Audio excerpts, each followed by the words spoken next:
আজ আমি যাব মেলা দেখতে। আমাদের বাড়ির কাছে এখানে মেলা বসেছে, তো সেই জন্য আজ একটু মেলা দেখতে যাব।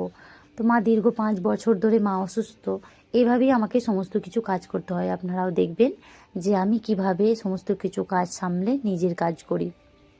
মাঝে মধ্যে মন চাই যে একটু মেলা দেখে একটু ঘুরতে যাই, কিন্তু ওটা সব সময় হয়ে ওঠে না। বাড়িতে যখন বাবা কিংবা ভাই থাকে তখনই আমার সম্ভব হয়, আর কিংবা যদি বোন থাকে।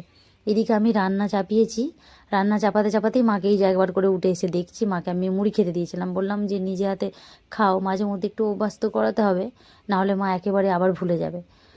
এদিকে দেখছি চারিদিকে সব ছড়িয়ে রেখেছে। আজকাল ভিডিও করলে মা একটু খুশি হয়, কারণ আত্মীয় স্বজন তো সেরকমভাবে কেউ আসে না, বলতে গেলে নেই। তো মাকে ভালো রাখার জন্য এইরকম মাঝে মধ্যে ভিডিও করছি। আগেও ফোন ছিল, কিন্তু ভিডিও করার মতো পরিস্থিতিতে ছিলাম না, তখন মা খুবই অসুস্থ থাকতো, তো মনটা চাইতো না যে এইসব করি।